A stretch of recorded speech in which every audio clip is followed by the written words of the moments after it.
It's 5 o'clock, and I would like to call this meeting to order. And can we all rise? And since this is your last meeting, Dr. Reynolds, will you lead us in the Pledge of Allegiance, please? I pledge allegiance to the flag of the United States of America and to the republic which stands, one nation, under God, indivisible, with liberty and justice for all. Thank you. May I have roll call, please? Mrs. Christensen? Here. Mr. Pantera? here. Mrs. Greenberg? Here. Dr. Lim? Here. Ms. Wani? Here. Thank you. Next on the agenda is approval of agenda. Dr. Reynolds. Thank you, President Greenberg, Cabinet, rest of the governing board, and all of the guests here. Items approved by consent will not come up for discussion during the meeting, but will be approved when the agenda is adopted. This is possible since members of the governing board receive the agenda along with backup materials at least 24 hours prior to the meeting and have had time to review and consider all items. Prior to the agenda being adopted, members of the governing board may ask that an item be removed from the consent agenda and brought to the floor for discussion at the appropriate place on the agenda. Any member of the audience who submitted a blue public comment card prior to the start of the meeting will be recognized to speak on that agenda item under items for approval. President Greenberg, I would like to offer the agenda as posted without item F5, consent item F5. Thank you, Dr. Reynolds. Prior to the meeting, we received no blue public comment cards. So at this point, no one in the audience wants to remove anything. Does any member of the governing board wish to have an item removed from the consent agenda? Mrs. Christensen? Item F6. F6. Okay. Anybody else? Anything else? Okay, F6 will move to the end of G, so it becomes G5.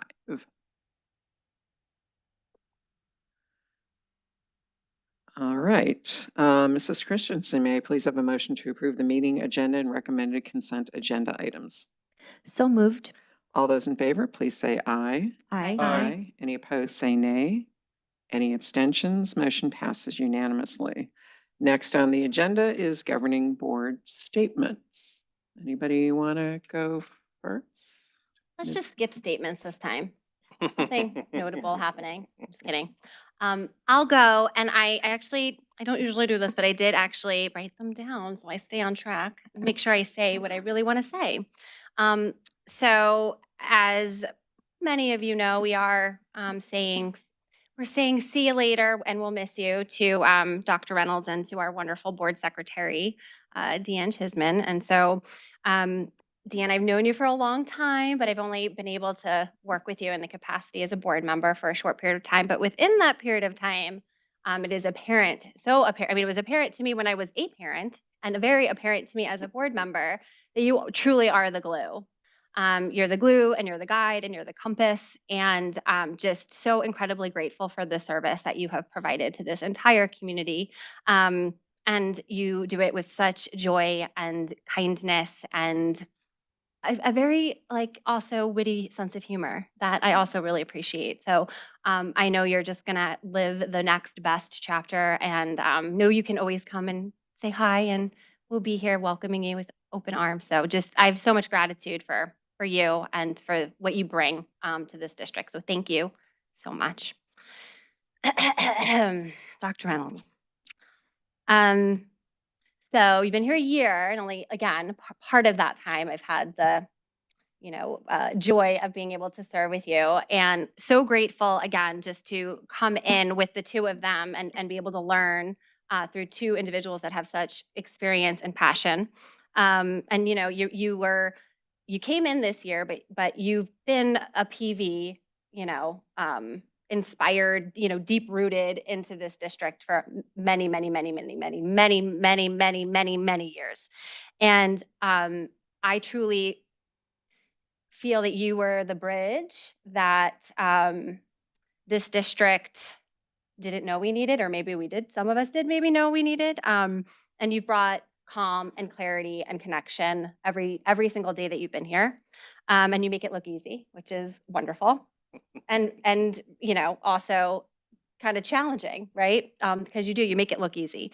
So thank you for leading with your heart. And thank you for, really honestly leaving this district better than you found it. And we're going to miss you very, very much, but also I know where to find him. So does Anne. And so just so much gratitude and just wish you so much happiness and joy with your beautiful family and all the beautiful things that are coming in your future and in your kids' future and for you and Mara. Thank you. Mrs. Christensen? Good evening, everyone. It feels like afternoon because it's so hot, but welcome on this nice warm summer day. I just want to let the families of PV know that I wish them a safe and happy summer break, and hopefully that we will see you all returning next year with smiling faces ready to go in August. Deanne, I was trying to stall because I didn't want to get emotional, but I just, yeah, you've really helped me during this process, and I've been on the board going into my 3rd year, and you just have always been very professional and consistent and just so loving and kind to everybody. And so I just appreciate your professionalism and just always going above and beyond. And I know everybody's heard my story about you copying a whole board meeting because my device wasn't working the night before. And so just things like that. You're just such a wonderful person and kind and always very professional. So just want to say thank you.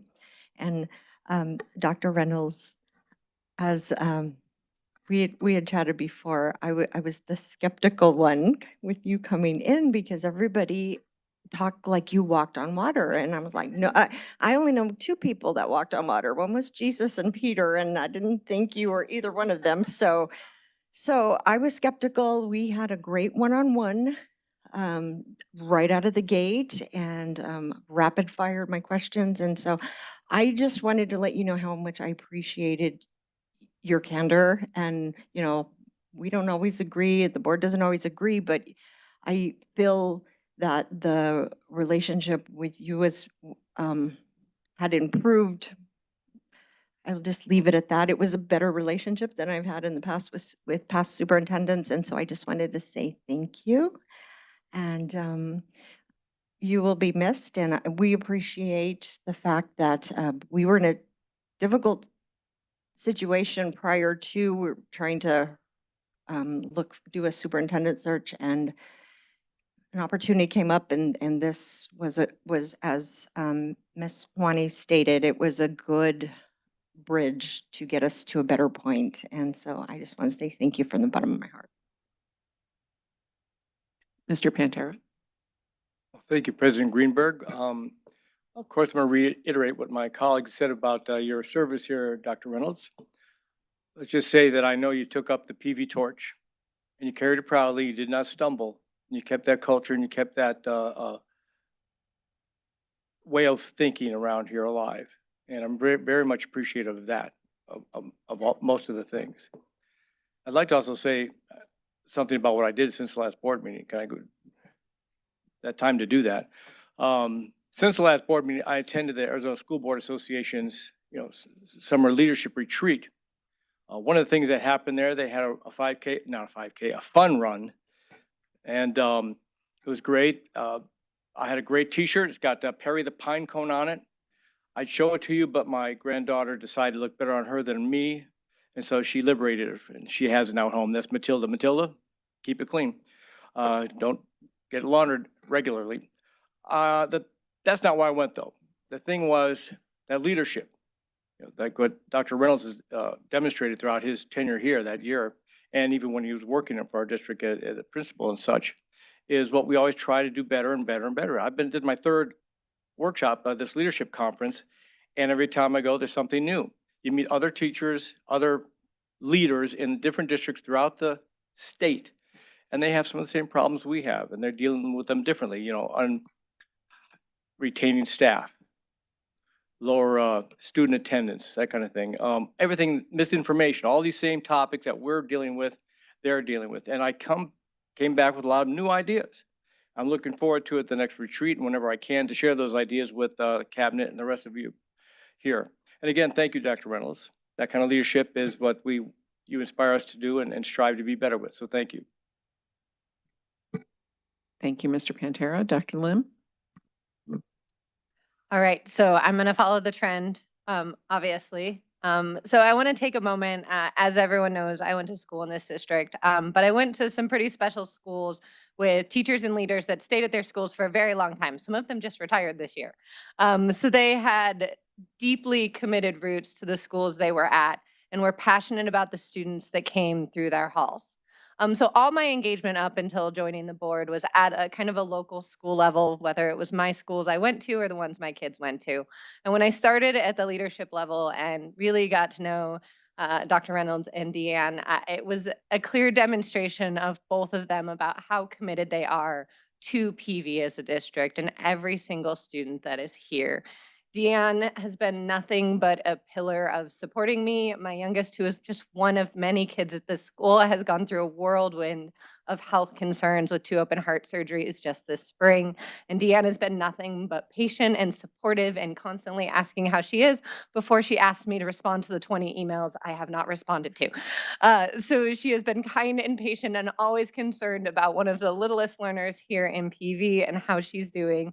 And, where she's going and how she's feeling. So thank you, Deanne, for constantly being patient, responding to my very late emails, and always asking how Gwen is doing and how her sister's doing.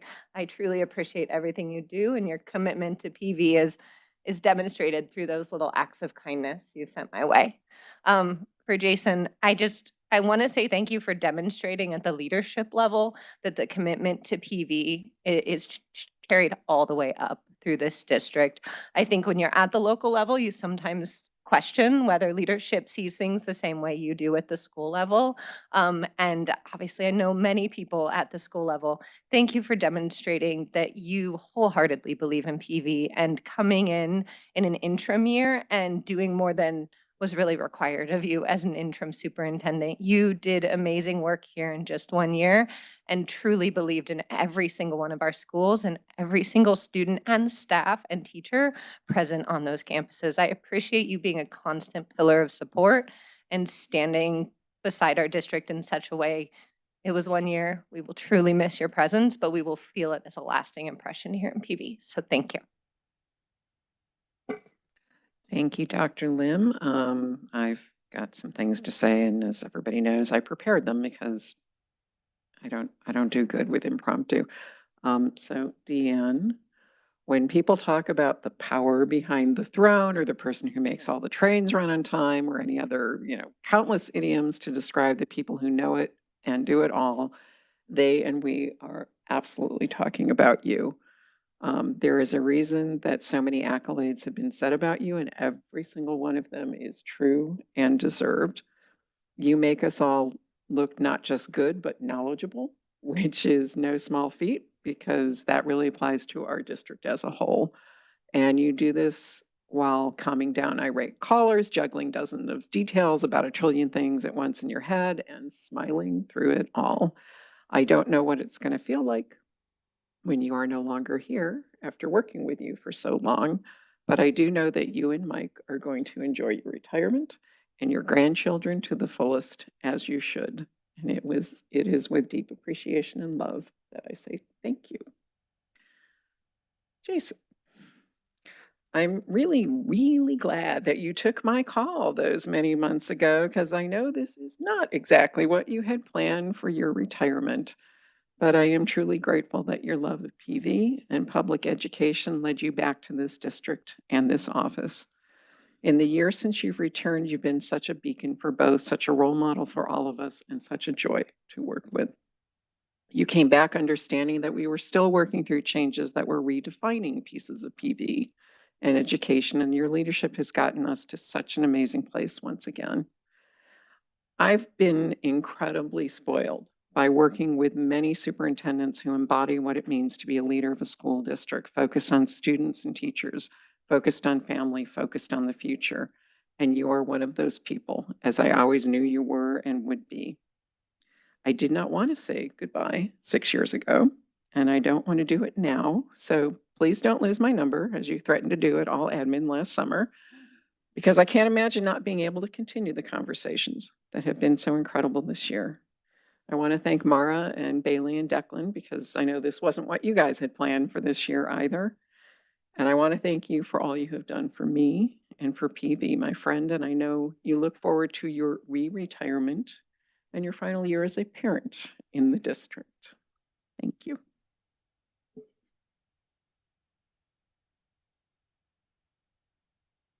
So next on our agendas, there are no awards and recognitions this evening, is superintendent's comments. Dr. Reynolds. Thank you, President Greenberg, Governing Board, Cabinet, and guests.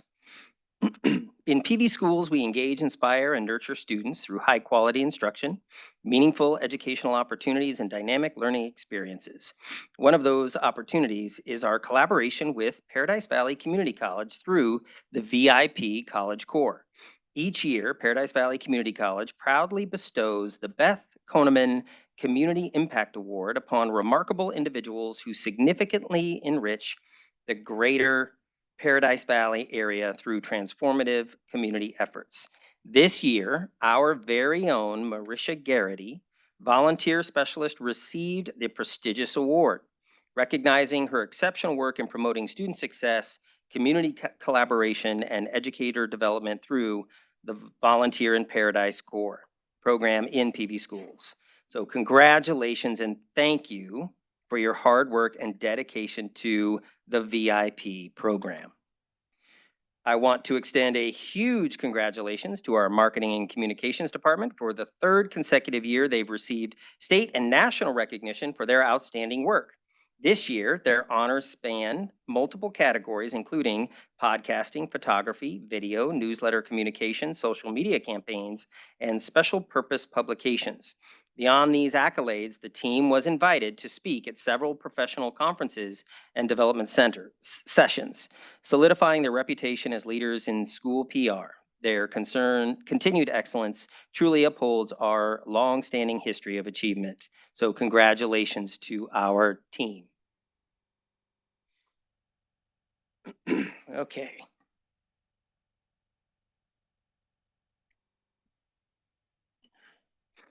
So as my time as superintendent ends, I want to express my deepest gratitude for making this year so very special. Serving this district has been my honor. It is amazing to think, but PV Schools has been my second home as a teacher, an administrator, and a parent for over 25 years. I am so proud to say that I am the first superintendent, albeit interim, that as best as anyone can remember, that was also a teacher in our district. I will miss the students, staff, and families, and I'm grateful for your enthusiasm, support, and encouragement over the years. I want to thank my wife, Mara, who is here tonight, and my children, Bailey and Declan, for agreeing to take this journey with me.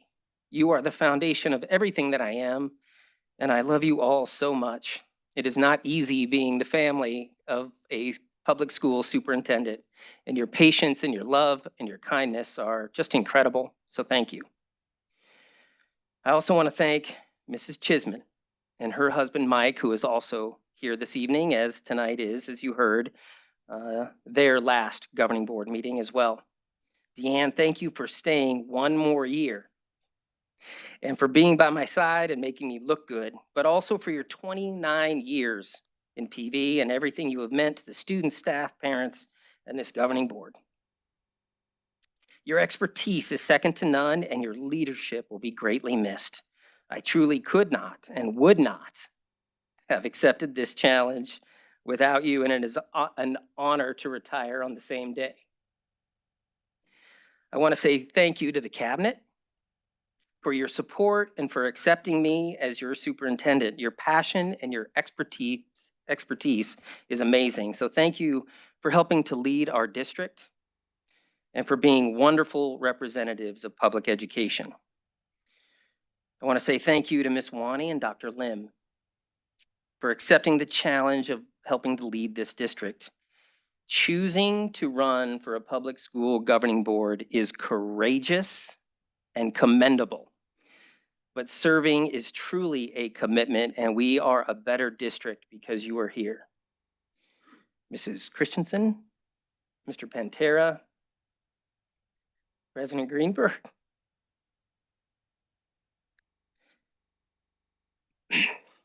Thank you for bringing me here. We have worked hard this year to keep our focus on creating a safe, engaging, and rigorous learning environment for all of our students and ensuring that every student, staff member, parent, and community member is known, valued, cared for, and challenged. When you asked me to come back, I was fairly certain that I knew what the mission was and that I could have a positive impact on this place. But what I didn't know is how much of an impact this place was going to have on me once again. I am truly blessed to have had this opportunity to work with you all extraordinary people one more time. And I am so lucky to end my educational career sitting in this seat alongside all of you in this district that I truly, truly love. President Greenberg, for the last time, that concludes my comments for this evening.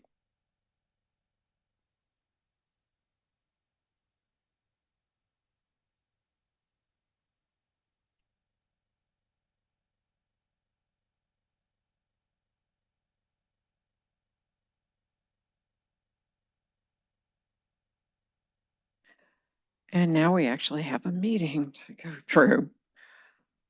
Next, excuse me, on the agenda are items for approval. So first is public hearing for truth in taxation. Notice of, this will calm us right down. Notice of tax increase and public hearing for fiscal year 2026 school district annual budget and expenditure of insurance proceeds, followed by consideration and approval of the fiscal year 2026 State of Arizona School District annual budget expenditure of insurance proceeds. Mrs. Berrigan. Thank you, I think, President Greenberg, Dr. Reynolds and Governing Board. I'm always so placed so poorly within the agenda. So, all right, wipe your tears, my friends. Time for the budget. Okay, this is just a repeat of the presentation from the June 5th meeting. So I, as promised, I'm going to go through it rather quickly, but obviously feel free to ask any questions and pause at any time. This is our budget adoption. You will note there are no changes from the budget proposal to budget adoption. We are not allowed to make any changes between budget proposal and budget adoption. As a reminder from some of the highlights, the aggregate expenditure limit for fiscal year 26 has not been addressed yet for the budget, but there is some promising movement in that direction. Just as a reminder as well, from fiscal years 22 through 25, if the aggregate expenditure limit had not been overridden, we would have missed out on $5.1 billion in public education. And then there is not currently in the budget a free and reduced price lunch, weight, or district additional assistance, the additional amount for next year's, but the Senate and governor's budget does include those components in there. So there actually is, some potential for some additional funding. If that comes to fruition, that will be shown on the December budget revision. Keep your fingers crossed for that. Just with the revenue assumptions, as a reminder, average daily membership is always estimated a little bit higher for the budget adoption and proposal to ensure we don't lose out on any budget capacity for the M&O override. There is a base level support increase, as usual, this year at 2%. Our Auditor General forms don't include the line for Prop 123, the additional funding that hasn't been settled again as well in the budget. I expect there'll be a line added to that for the December budget revision. And then we do have an increase in classroom site fund of $50 per weighted student count for next year.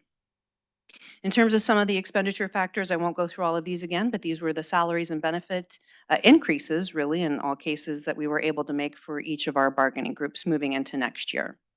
Then these were the additional expenditure factors that were discussed all throughout the winter and spring timeframe, including minimum wage adjustments, inflation costs of goods and services, utility cost increase, the ASRS decrease, and then the medical cost increase that was covered by a balance that we have in medical prepay.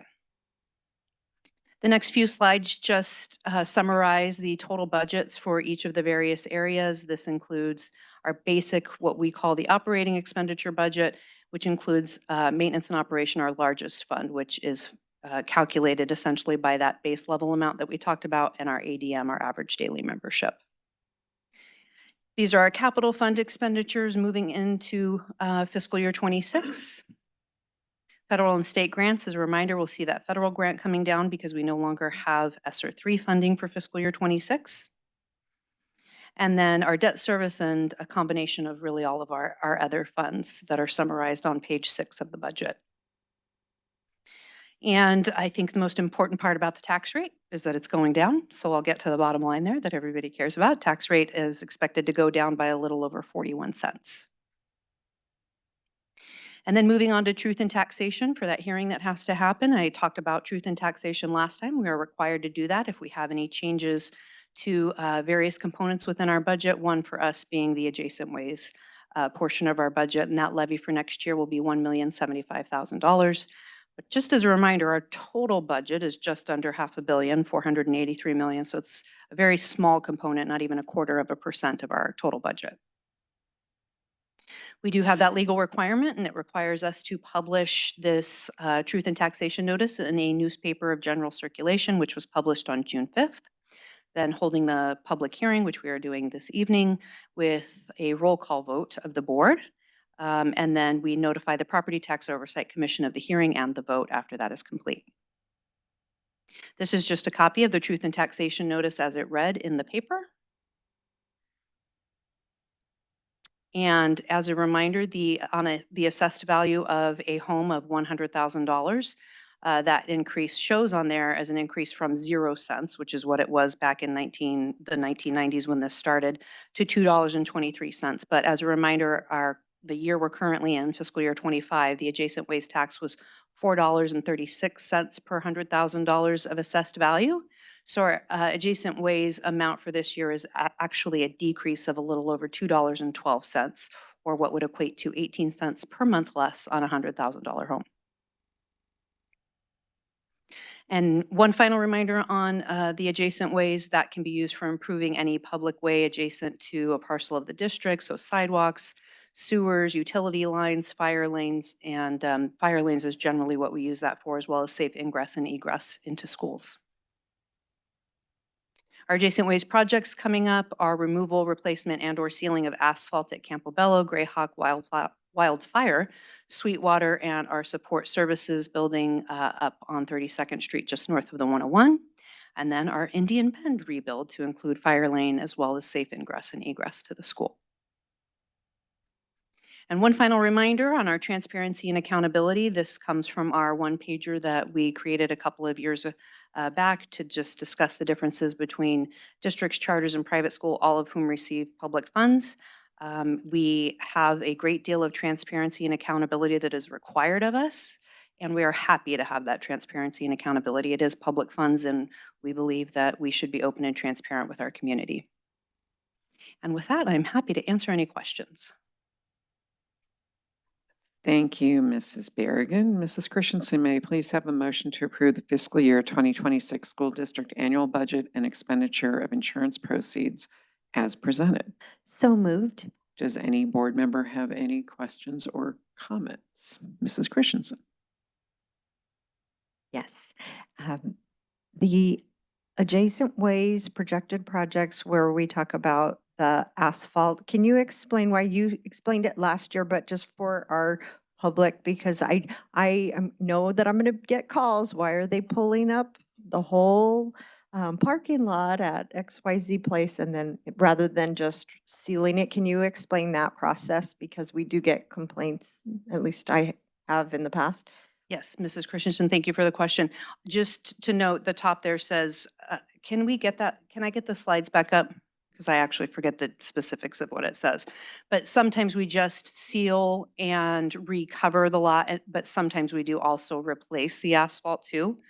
So I don't remember the specifics of each of these ones, which one are being removed versus replaced or just sealed. Dr. Davis is here. I don't know if he'll remember, but effectively we look and see the level of cracking, the level and amount of repairs that we've done over the years, the level of flooding that happens, what other potential expenditures may be caused if we don't completely pull it out and replace it. And in in driveways in the areas, the parking areas that we have it, there are some areas that wear quicker just due to turn radius and things of that nature. Dr. Davis, do you want to add anything to that? Oh, thanks. Sometimes I listen. So we try to repair, Always, like, be rather than, because the way it was worded, remove, replace, or seal or, asphalt. So not all of these are going to be removed. not and all of them are going to be replaced. removed or Okay. completely replaced. Some will be sealed and just touched up. That's correct. Okay, and then this one wasn't a question, but it just caught me off guard because it's correct on the slide, but I just wanted to mention that on the aggregate expenditure limit, you said that we would have missed out in $5.1 billion, and I thought that's not in Statewide. our bet, but I know Statewide. that. It says it, you didn't say statewide, you said we Oh, I would have thought I missed did. on, but it was correct on the slide, so I just wanted to Yes. throw that up there. Would not have 'cause been You missed that 5.1 word billion to us. statewide. And My it- apologies. I I thought I like, said that. yeah, I kind of perked up and I'm like, okay, I'm like, wait a minute. Okay, thank you. Thank you. Does anybody else have any questions or comments? Seeing none, may I have a roll call vote, please? Mrs. Christensen, Aye. Mr. Pantera, Aye. Mrs. Greenberg, Aye. Dr. Lim, Aye. Ms. Swanee. Aye. The motion passes unanimously. Thank you, Mrs. Berrigan. Next on the agenda is consideration approval of resolution number 576, an IGA between Arizona Assessment Collaborative and PVUSD. Ms. Copen. President Greenberg Governing Board, tonight we seek board's approval to join the Arizona Assessment Collaborative, AZAC, for the 25-26 school year. Our Director of Assessment, Jessica Harrington, is enthusiastic about joining this partnership as it will significantly enhance our district's assessment and professional development efforts. Joining the collaborative will allow PV schools to collaborate with many other public school districts. We will gain access to high-quality standards-aligned assessments, such as practice Azella tests. We will receive valuable data, tools to help inform our instruction. The agreement also provides targeted professional development opportunities, such as state accountability workshops and complimentary registration for up to 4 staff to attend the Arizona Assessment Conference.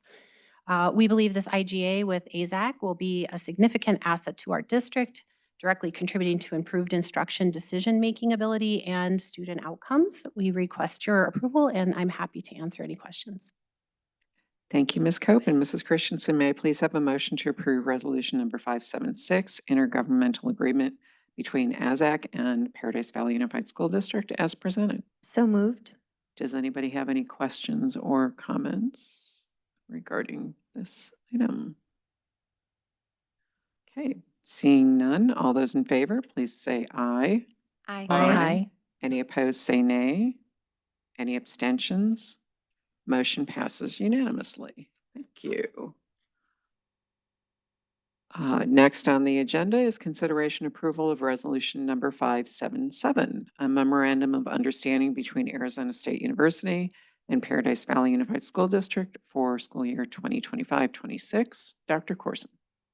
Good evening, President Greenberg, members of the Governing Board, Dr. Reynolds, and Cabinet and guests. This memorandum of agreement supports a new career and technical education engineering partnership between Pinnacle High School and Arizona State University, providing students with a pathway to earn admission into an engineering program and an Associate of Arts degree with ASU. Through this collaboration, students who complete PV School's courses alongside ASU's Universal Learner online engineering courses over 4 years in high school will be eligible for ASU's academic credit and potential entry into ASU. While this specific CTE program is with Pinnacle High School, this agreement allows us to expand this partnership to other high schools in the district with additional career pathways, further broadening access to high-quality CTE opportunities. Just as a note, we also maintain strong partnerships with Maricopa Community Colleges and the University of Arizona. This new collaboration with ASU continues to expand the range of opportunities available to PV students, supporting both college and career readiness across the district. This particular agreement outlines the operational framework for ASU's Universal Learning Program, including roles and responsibilities for PV schools, participating schools, and ASU.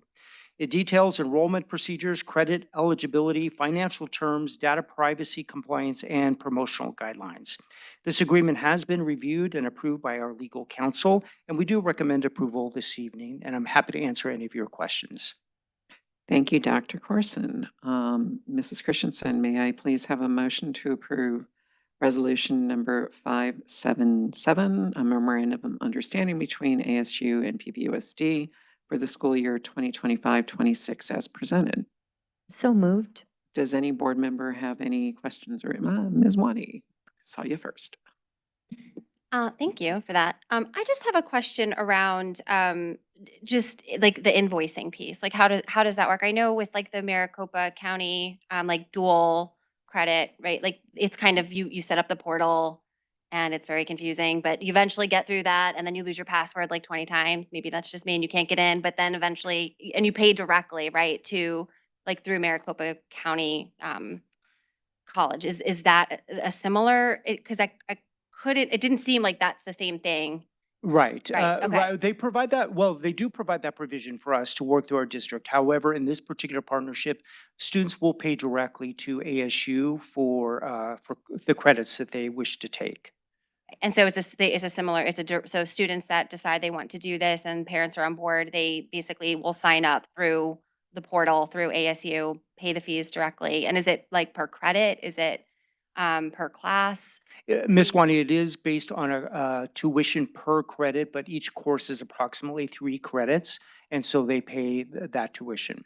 Okay. And do you have an idea of what that cost is, or does it range depending on the course or? It does not range per course, but currently students under their Universal Learning Agreement have an option to take a course actually for a nominal fee of like $25. If the students wish to transcript that course because they're pleased with the grade they earn in the course, then they pay the regular ASU tuition.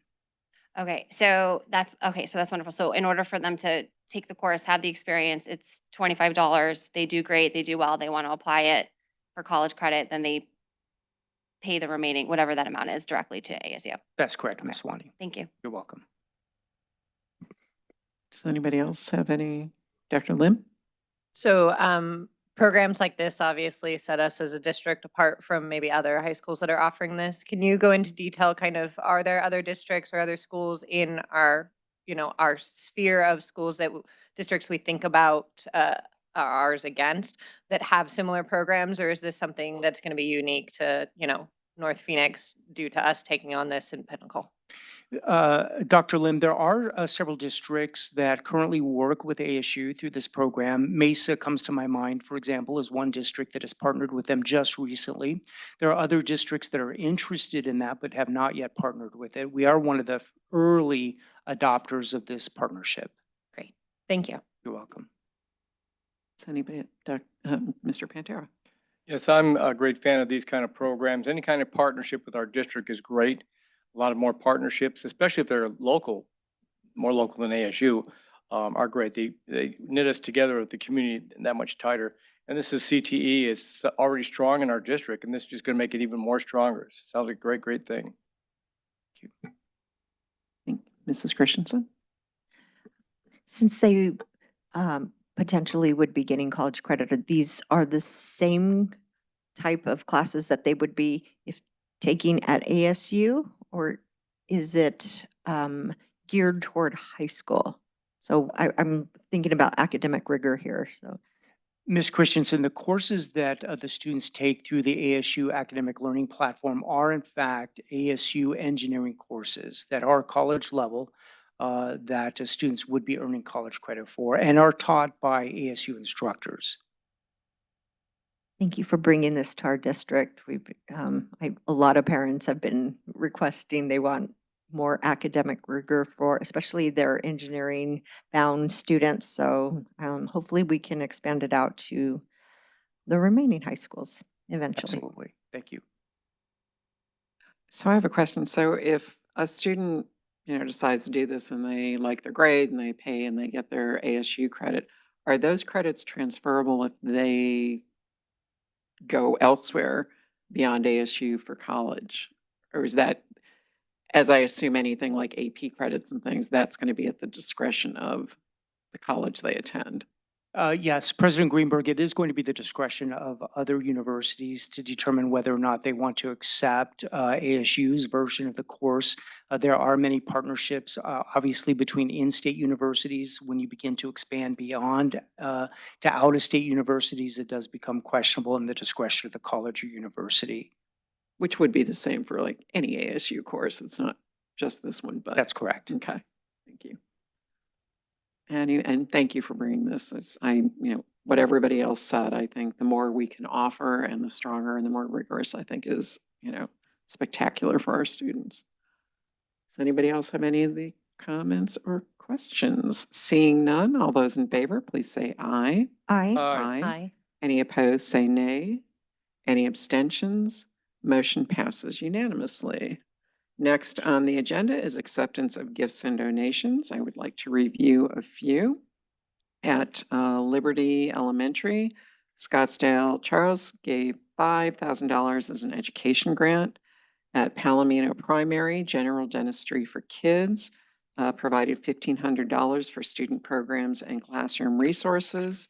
And one that I find just amazing at Roadrunner, Cheyenne Traditional School National Junior Honor Society presented the school with $2,500 for the site discretionary fund.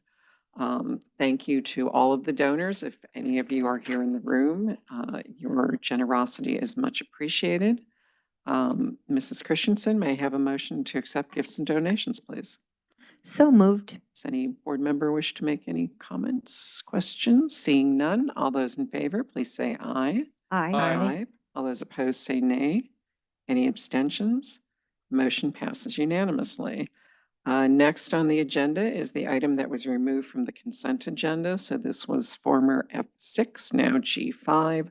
That was consideration approval of a new memorandum of understanding to the PVEA bargaining agreement between PVEA and PVUSD for the 2025-26 school year. Dr. Holmes.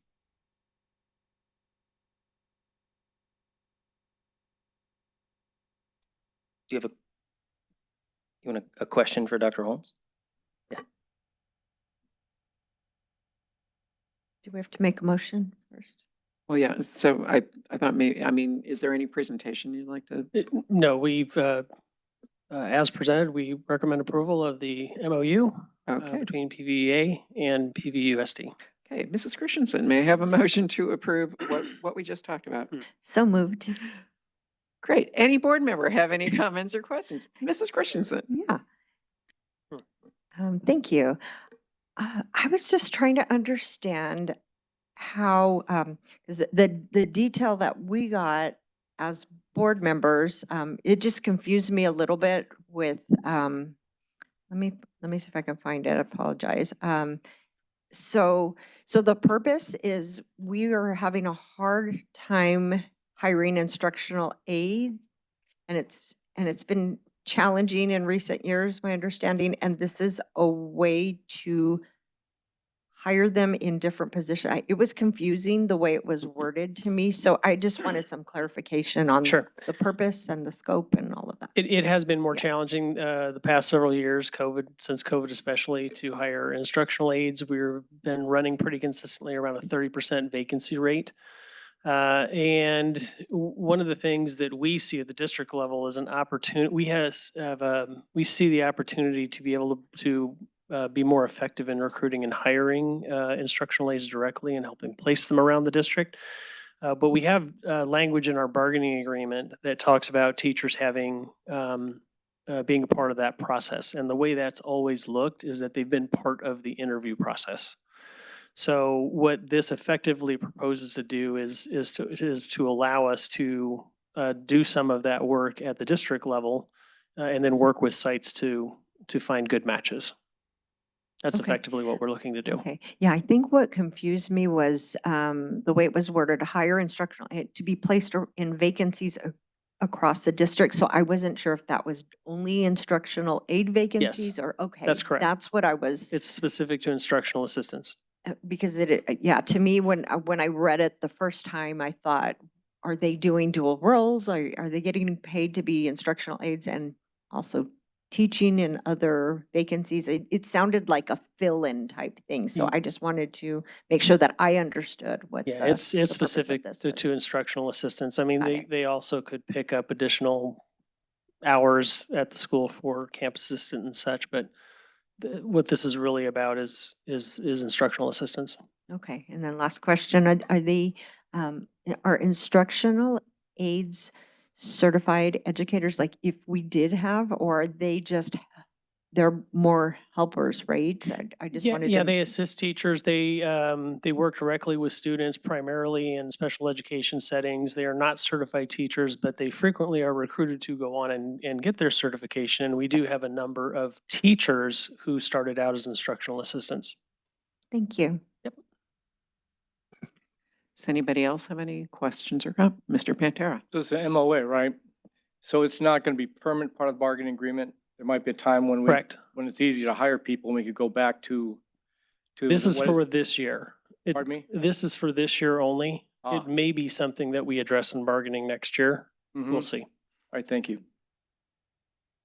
Anybody else have any other questions or comments? Seeing none, all those in favor, please say aye. Hi. Aye. Any opposed, say nay.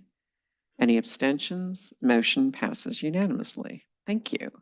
Next on the agenda is call to the public, so I'd ask that you please turn your attention to the video monitors.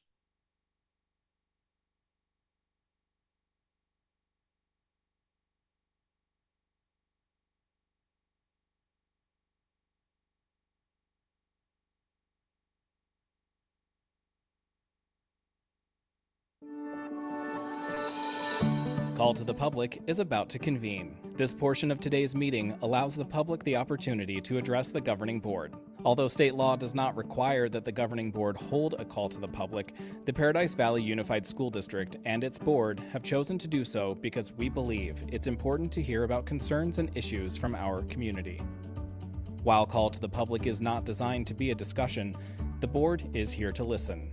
Due to Arizona open meeting law, the governing board cannot respond to, discuss, or take any action on items brought up during this time. However, staff members may be directed to get back to you and address individual concerns. As a reminder, the point of this and every board meeting is to accomplish the business at hand, and to be able to do so in an open and collaborative way. All in attendance are expected to observe meeting rules, as well as rules of politeness and decorum, so that we may serve as an example to our students that issues can be discussed in a respectful and civil manner.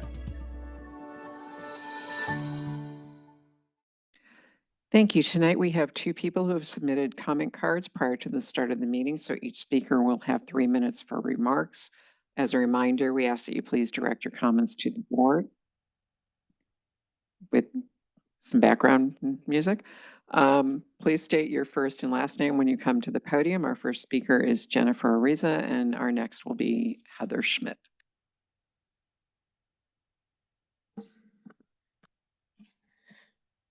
Hi, my name is Jennifer Ariza, and I stand here tonight as a concerned parent in the Paradise Valley School District, and I appreciate the opportunity to speak.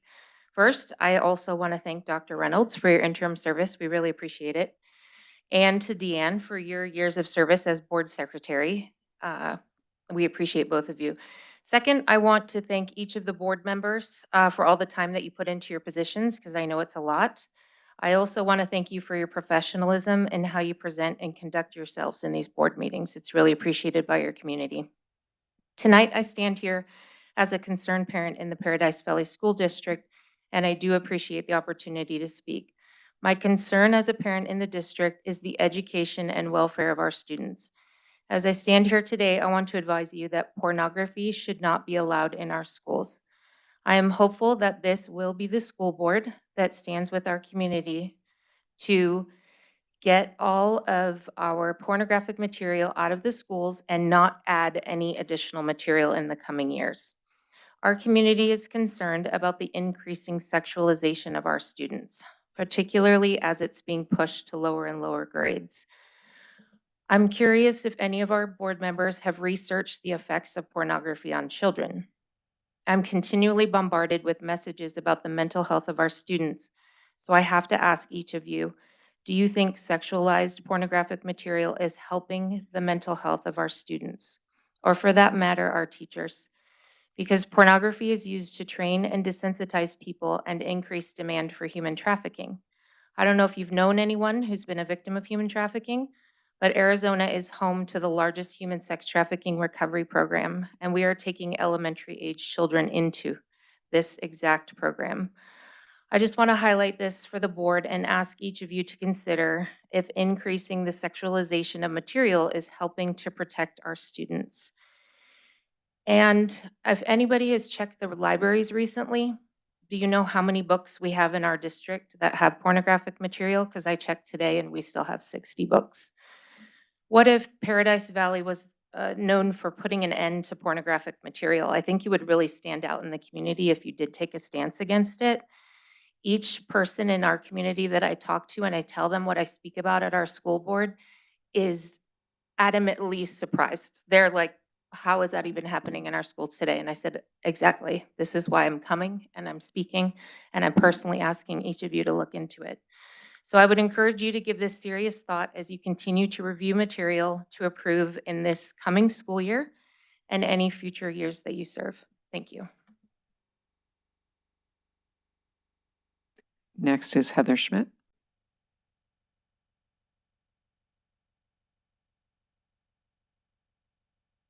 Good evening, President Greenberg, Dr. Reynolds, Governing Board, Cabinet. I didn't even prepare remarks tonight. My name is Heather Schmidt, and I'm proud to serve as the president of the Paradise Valley Education Association. On behalf of the certified group, I would like to thank Dr. Reynolds for your year of service, this particular year I'm speaking of. Coming in as a first-year new president this year, I just remember our first meeting back in the fall. Both of us sitting there new in our roles, and I appreciate the kindness and friendship that you showed me, and I wish you all of the best in your retirement. I hope that whatever your thing is, whether it's fishing or sports, whatever, I think it's fishing, I'm not really sure. All of the above. All of the above, all of the things. I hope that you and your family get to enjoy a amazing July together and many more months and years of enjoyable retirement ahead of you. And Ms. Chisman, I'm not leaving you out either. Again, as a first year president moving into this role, you have been a massive support to me. When I have weird questions or don't know who to ask, if it's not you, it's Darlene. But I appreciate all that you have done over the past years. And again, also wish you, listen, I don't picture you as a fisherwoman, but whatever floats your boat. I know you'll be around some this fall, but wishing you all of the best in your official retirement in just a few days. Thank you both for all that you have done to support the employees of this district so we can do our best to support the students of this district. Thank you. Thank you. Next on the agenda, we have items for discussion, and this is a presentation of the Indian Bend rebuild. We get an update. Mrs. Berrigan. Thank you, President Greenberg, Governing Board, and Dr. Reynolds. I will actually be turning this over to our architects at Orcutt Winslow for presentation. This is one of the most exciting things I get to be involved in at this point in time. And we are going to have them speak tonight about the collaborative process that we've undergone to date at this point. And so in front of you, you have first Matt Lee from Chase Building Team, who's the building team you've approved to rebuild Indian Bend. And then Sarvanan. Sarvanan has a last name, but much like Cher or Madonna or Prince, he doesn't need to use the last name. He is just Sarvanan. So without further ado, Sarvanan, please take us through the presentation. With that set up, good evening, everybody. President Greenberg, members of the governing board, that would be useful. Dr. Reynolds, cabinet members, guests, thank you so much for this opportunity to be in front of you today on a special day. Congratulations, Dr. Reynolds and Ms. Chisman, on your well-earned, I'm sure, retirement. And on this day, we're super excited to be here to give you a really quick update on the process that we're undertaking with your amazing community, I might add, for the rebuild of Indian Bed. So we're going to quickly go through a few slides just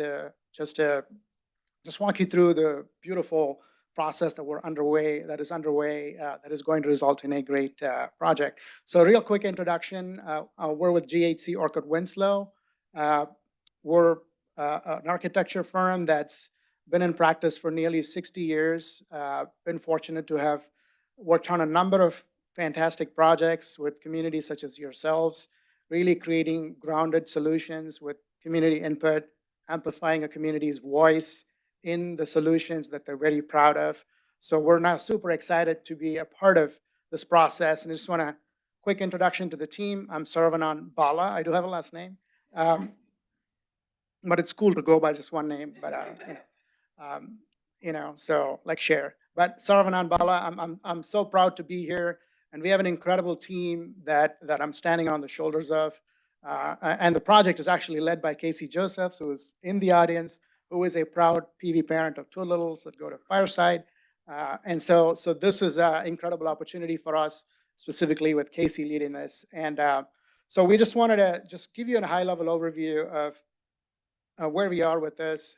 And as I mentioned, this has been a community-led process. And so this complicated diagram that you see essentially represents this process where us as a team has been working with a steering committee that is very ably, I might add, representing Indian Bend. That includes staff, parents, educators, administrators, obviously, and students. And so we're bridging those disconnects. In any process, there is, as a design team, we're beginning to understand what your community needs, and your community obviously knows your school the best. So we're really bridging those two ideas and developing some strong concepts. And we just want to illustrate what that process has been today. So as an overall schedule, we're tracking towards an open for the project next year, towards the end of the year. And so we're still pretty early in the process. But as I mentioned, this has been a very community engaged effort where it started with a conversation with the teachers that really focused on your larger goals as a school district. Because any school building that we design, we try to focus on the idea that a school is not just a building. It's a community. It's a series of behaviors that you're investing in your students. So how do we focus this design as part of that investment? So starting with the strategic planning, engaging your steering committee that is part of this process in developing solutions that can really guide this process, design process. So asking some questions in a live polling mechanism and engaging in live discussion and creating some priorities. We call those priorities memorable goals, and your steering committee has developed some fantastic memorable goals through this process, which are three broad areas which we think really embodies not just the history of Indian Bend, but really laying the groundwork for an incredible future that has to do with collaboration without friction. There's a lot of friction that happens as older schools develop. So how do we remove those frictions so the school community can thrive? Connecting to nature and wellness. There's a lot of assets in the current Indian Bend school. How do we leverage that? How do we amplify that? That has been a goal that's come through this. And then this whole idea of exploration. You talked a little bit about your partnerships with ASU, having the idea that those sorts of explorative ideas, reinforcing career skills at an early age. So the school that we're designing with the help from the steering committee is helping develop the types of environments that can provide the types of experiences for students to be successful in high school and beyond. So the process it has involved looking at the size of the school. We're obviously building for current capacity, but also building in growth. So when that growth inevitably comes, when you design this, when you open this amazing facility right on Thunderbird with the visibility that it has, you will see growth. So the school is designed to provide additional capacity than what it has currently, but also provide some innovative spaces that can really help educators offer innovative programming so students can be set up for success in their lives. And using the program validation process, we actually engaged in a charrette where the steering committee reviewed some ideas as to how the school can be organized on site. And in that same meeting, we looked at a couple of different organizational ideas that can build on some of the major values you're trying to accomplish as part of this process. And they provided valuable feedback that our team is right now internalizing and creating viable and enduring solutions around. And some of the commentary that was provided, we're beginning to embrace and giving it a little bit more shape. And we also, in that same meeting, had a lot of students that provided valuable feedback on what types of environments actually resonate with students, the ultimate stakeholders. So they provided great feedback. We actually had some dots with some smiley faces on them that they walked around and placed on several image types that, again, can really provide that grounding that we're looking for, that we're designing these schools for our children at the end of the day. And as part of this process, we've also been to several schools that are similar in scope and scale, just to get ideas going, not just schools that are in the neighborhood, but we've even gone as far as Buckeye in some cases to look at ideas for the new Indian Bend. And we're in the process of developing all of these ideas into a design solution, which we will be coming back to the board at some point in the future, probably early in the fall, when there is an ask from our friends with Chase as to how to make the construction process rolling. And at the time, we'll have better visuals and actual building to look at. So part of this process, obviously, has been to continue to be communicative and transparent with the school community. So one of the events that Casey attended with several of our staff is the community picnic. And this is something that is going to be ongoing. Since the students are being offsite, how much connectivity can we provide to them in their new environments as the Indian Bend design evolves, and definitely when the construction evolves. So I know this was a lot that I spoke really quickly. I'm happy to take some questions, but this is just a high-level overview of the process we've undertaken so far. Thank you. Does any member of the board have any questions? I see Ms. Wani shaking her head. Ms. Wani. Thank you for that. And I love the visuals, and it's awesome to see like the pictures from the steering committee and the work that is being done. Like, that's awesome. Thanks for sharing that with us. And you may be able to answer these questions, or maybe Dr. Davis from like the PP perspective. I'm just always curious. So how did the word get out to the community of Indian Bend and the opportunity to participate? Like, how was that information shared, and teachers, community members, students, like how were they sort of invited and identified to participate in the community meetings? Ms. Wani, Dr. Lindsay's been Dr. Lindsay, yes, thank you. intimately involved Okay. in this process. Awesome. Thank you. Thank you for the question, Ms. Wani.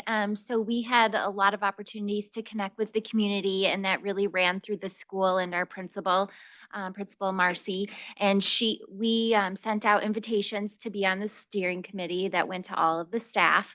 That also went to the parent organization, and she also invited a few key community members that have been really engaged with the school. And then she worked with the teachers to identify students to participate. And so anyone that was, we sent out those invitations, was welcome to be a part of the steering committee, and those that came. We also did a couple of tours, as you saw from the pictures. And so, and then she's been regularly updating the Indian Bend families about, just the fact that we're going to be moving temporarily to a new location, and, and our partners have been attending some events. And so just that those visuals have been another way that we've been able to communicate. Thank you. And it looks like there's quite a bit of involvement from the photos anyway. Okay. And so then whoever can answer this, I'm curious, and a lot of the, the whiteboard and the note, the PV, that's the PV wet right here, right here, that's right. Can you share a little bit about like some of the feedback you've gotten from the community that's already sort of informed and shaped the work and like ideas? Yeah, so the feedback has been positive in several ways. So Indian Bend is 53, 54 years old.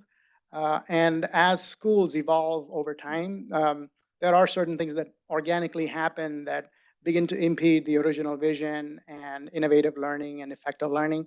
So some of the challenges the current Indian Bend campus has is this lack of visibility to Thunderbird, having some of the play areas right alongside Thunderbird, and having a level of disconnect between buildings because of how it's evolved over time. And in a way, some of that outdoor connectivity is also considered a value at the same time. So if you remember those three goals, memorable goals that came up, it really is directly correlated to the polling results. And then we develop those live polling results and get the steering committee to discuss those results and see if there's any kind of themes or patterns that come out of it. So those three major memorable goals that are giving shape, honestly, to how we imagine the environments providing and meeting those goals comes directly from the conversations and those boards, the PVWA boards. And then, thank you for that. And then, so I see, so there's site concept 1, site concept 2. Where's site concept 3? It's in development? Well, Not revealed yet? those two concepts were what we brought to the table originally during the conversation. At the risk of complimenting my team leader here, we have site concept 45, and that's just part of the process. And the reality is, as designers, we want to iterate as much as possible to bring ultimate value to our clients. And so the process of editing out those two concepts seem to provide the maximum value. So we brought those two to the community. And the reality is, as they're talking about these ideas, they will be focusing on, I like this portion of this concept and this portion of this concept. And in actuality, that is what has happened. They've liked a few elements about one idea and a few other elements about another idea. And now the new idea, the final solution that is going to be part of this process is building on the strengths of both these ideas, plus the other 43 ideas we didn't get to the meeting with. Okay, got it. So, okay, so because I see, right, where they mapped out what they liked about each concept. And so there were many concepts and they pulled from, and we see in our notes, right, 1, 2, and 3. Thank you. Right. That's wonderful. And I'm excited to continue to see how it evolves and appreciate you making time to come here and be present and walk us through all of this. Thank you. Mrs. Christensen? Yes, thank you for this information. Under concept 1, there was listed safety concerns. What came up under safety concerns from the community members? Well, the typical safety concerns would be some of the, I think one of the concepts had a building that was a little further away from the main building. So typically when there is a building that is separated, you're going to have a fence. And so if we can use the buildings themselves as the security perimeter, that would be preferred. And so even though these are not really designs, they're just placements on a site in terms of the size and ultimate number and shape of spaces, the idea that you don't want to have large open spaces exposing the school to adjacent streets. And obviously fencing is an option, but that should be kind of the last option if we can help do that. So that's an example of a safety concern. So are you saying that there's not going to be fencing around the There school? will be, but fencing between buildings versus. Between buildings? Right. Okay, I was a little bit concerned there. I thought it was just open. Okay, great. My next question is for Dr. Lindsay regarding the parents and how were they chosen? Did you had alluded to some were selected, some were, and special invitations were sent out. How did that work? Principal Christner reached out to the parent-teacher organization and she worked with them directly and then had sent out some information to the school community through her newsletter, also about our steering committee and the process. And then there's a couple of community members that are not parents that have been actively involved. And so she reached out to them to see if they would like to participate as community members within the neighborhood. Okay, great. And I know that Indian Bend has a really large Latino population, and I was wondering if concessions were made and assistance for anybody that wanted to come that didn't speak English, if they had translators. was that thought of? Well, as far as when the information went out to the community, the written communication goes out and translation. So if that was a need, we would have accommodated that. And based on my participation in the meetings, we didn't seem to need that, but we would have definitely provided that service if Well, needed. Thank you. Mr. Mr. Pantera? I'm just curious because the city of Phoenix is a park next door right there. Are there any communications about collaboration or things that have to go between the city and this process? Yes, we've had a fact-finding meeting with the city, and that has given us some guidance on some of the partnerships potentially. So as we continue to evolve the design, that partnership is going to get tighter. And if there's any opportunities to leverage assets from the school side with the park, I think that would definitely be the process going forward. Dr. Lim? So these questions might not be to you, they might be to Dr. Davis. But thinking anecdotally, I was around when Desert Cove got rebuilt, and I keenly remember custodians going from other schools to get the equipment from that building because there was no plan in place to remove the equipment from that building back when Desert Cove was rebuilt.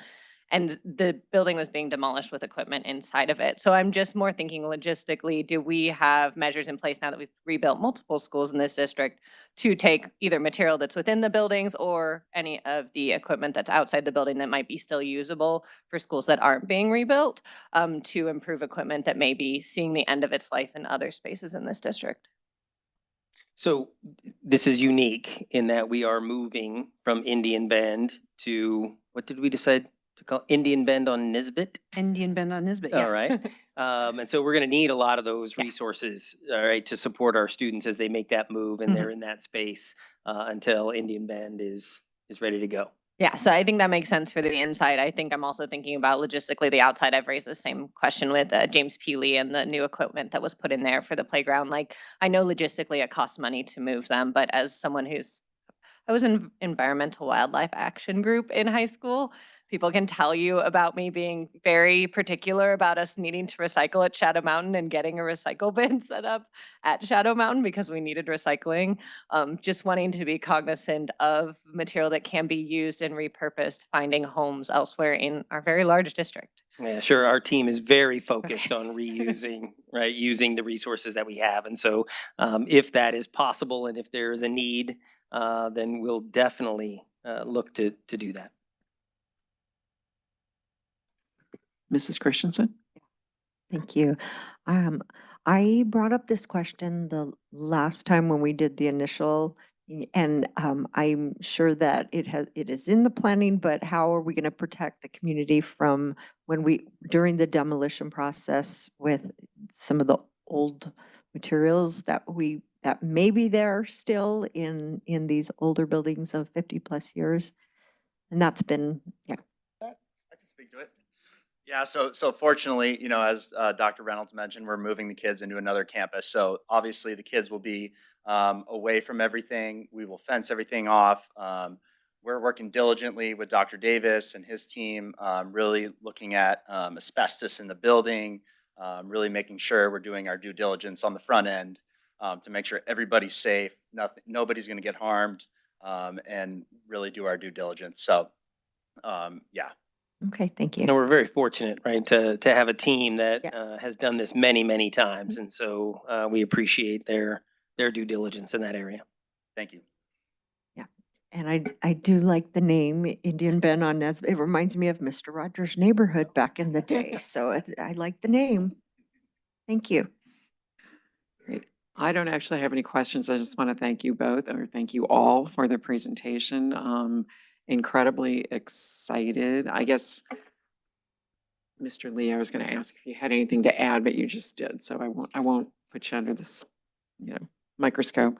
I'm thrilled that we are moving forward the way we are. I'm excited, having been through, not our last rebuild, but our last build at Sky Crossing, and how involved the community was there, and everything that all the very careful steps we took. It's so well reflected here as well. And I just appreciate that our community is so involved as we start and continue the process. So, And President Greenberg, this is one of those projects where it's such a joy to be able to, in 1 year, be part of this and be part of this recommendation and to be able to do this for this community. So, Dr. Lindsay, you can keep my number.